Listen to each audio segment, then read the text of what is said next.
Oh my gosh, you guys. I don't know what happened to my recording software. I genuinely don't. But, and by my recording software, yes, I mean my cell phone.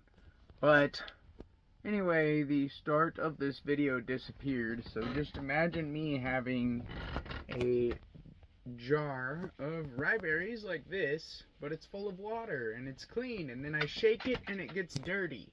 And then I dump out the dirty water, and then I refill it with clean water, and then I shake it and it gets dirty, and I do that over and over and over again until it's no longer dirty water.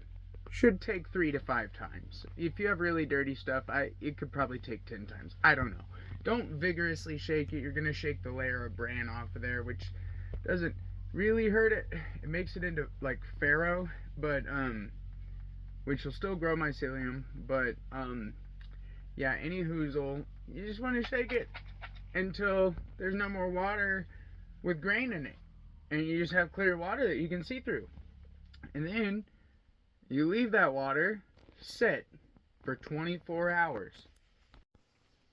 Alrighty guys, and then presto, 24 hours later, we've got some nice hydrated looking grains up in here. Don't want to go too much longer than 24 hours, for real. I mean, they don't need it. Rice might. I'm not very good with rice, to be honest with you.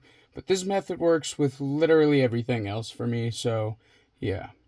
The next step is to grab yourself a big old empty pot.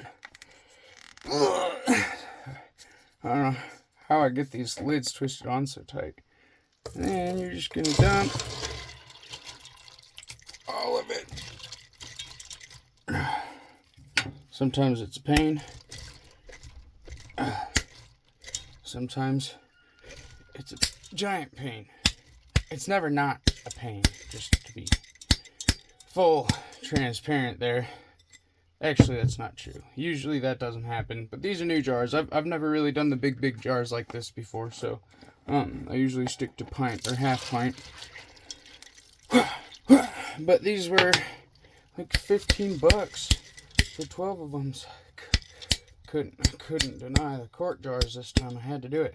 They just barely fit in my little 8-quart pressure cooker too. But so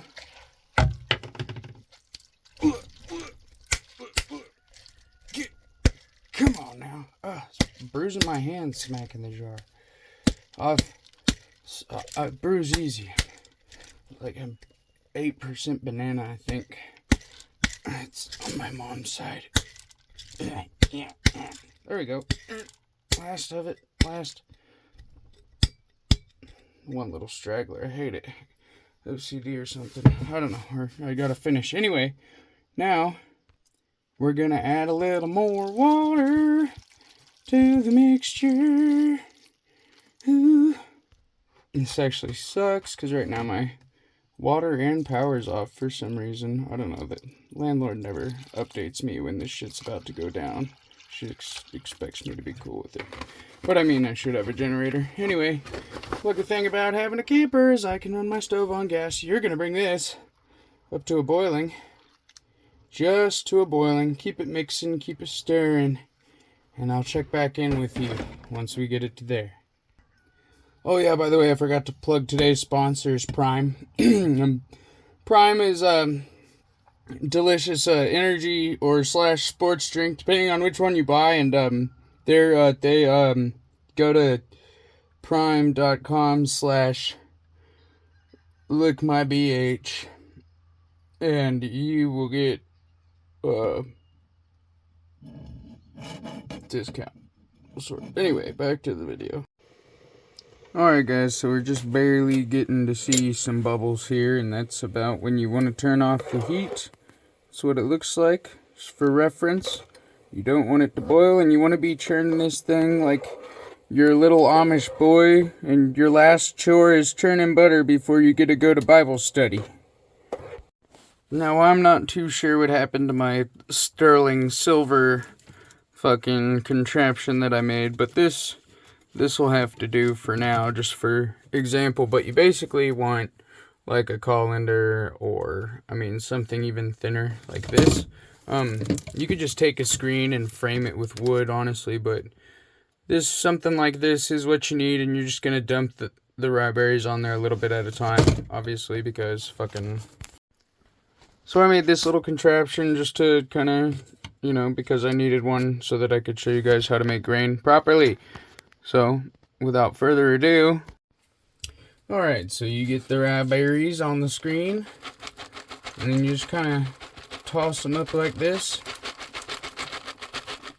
for about 5-10 seconds, and then you let them sit for about 10 minutes and drip a little bit. And you're going to do that two more times. Alright, I just ate half a bag of grapes, which either means it's been 10 minutes or 3 days. So, either way, it's time to give these another little shaky pie. Oh my gosh. Don't be messy like me. Make a proper contraption with higher walls. Or get a colander. Anyway, don't be wasteful. 10 more minutes. I'll be back. Alright guys, it's been 10 more minutes. So, we give it the final shake. We'll shake that side first. And then, hopefully not. There we go. Well, it's still kind of jumping all over it. There's a finesse that you have to learn, for sure. But alright, that's the final shake. Now, just kind of spread it out here. And we are going to let that sit for 10 more minutes. I'll be back. Alright, 10 more minutes. Not like anything's really changed. Might give it one more little shake here. Yeah, not much changed. Just a little visual for you. But the last thing we do is put it in the jar and then wrap it before we throw it in the pressure cooker. Obviously, that first time I didn't use all the grains that I had in that pot. So I unfolded the walls of this a little bit, and look at how much I can fit in here now. And it doesn't spill every time. Oh, well, it spilled a little bit that time, but that was because I was exaggerating my throws. Anyway, so before I wrap it in foil, I just thought I'd show you kind of the consistency that it should be in the jar. It should shake around freely. It shouldn't be stuck to each other. It should be pretty moist looking like that. Alright guys, and the reason why I say to fill your jars only halfway up is because it will expand even after the heating process. It expands like even probably double from what it doubled in the just hydrating process. So like I had 3 jars before we boiled it, and now I have 4. But real quick, before we pop these in the pressure cooker, there is like literally, if you fuck this part up, then you're not gonna have a good time. So, but I'm not gonna tell you unless if you subscribe and like this video. So, I'll wait.